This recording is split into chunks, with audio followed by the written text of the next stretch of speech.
शिक्षण क्षेत्रातून खासगी क्लास चालकांसाठी आता नवे नियम जाहीर करण्यात आलेत।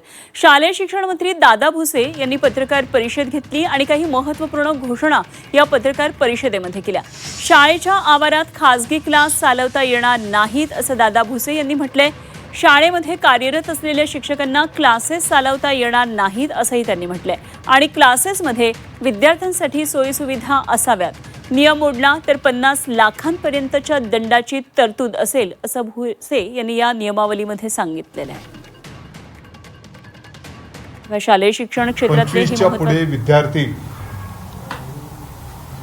म्हणजे ज्यांच्याकडनं शुल्क आकारणी करून फी घेऊन शिकवलं जात आहे अशा सर्व क्लासेसच्या साठी हे बंधनकारक असणार आहे।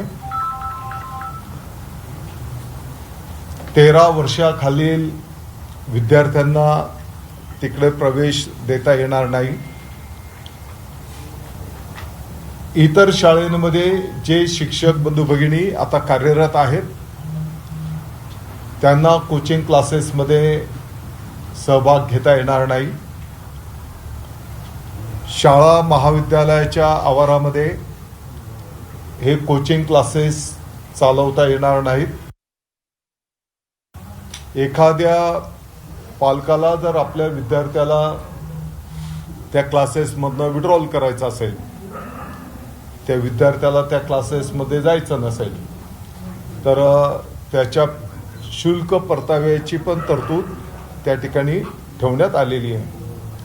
आणि साधारणपणे ज्या काही भौतिक सुविधा असतात, एका विद्यार्थ्याच्यासाठी साधारणपणे 1 स्क्वेअर मीटर अशा पद्धतीची जागा त्या क्लासेसची तिकडे अपेक्षित आहे।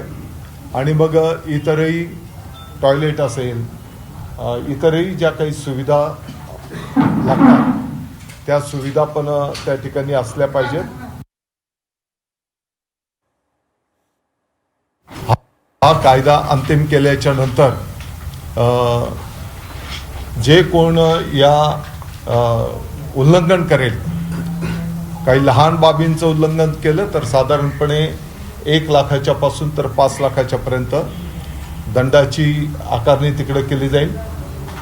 परत जर अशाच पद्धतीचं उल्लंघन केलंय सूचना केल्याच्या नंतरही तर 5 लाख ते 10 लाखाच्या पर्यंत दंडाचे प्रावधान तिकडे ठेवलेलं आहे। आणि काही गंभीर बाबींचं जर तिकडे काही घटना घडली तर 50 लाखाच्या पर्यंतची दंडाची तरतूद त्या ठिकाणी करण्यात आलेली आहे।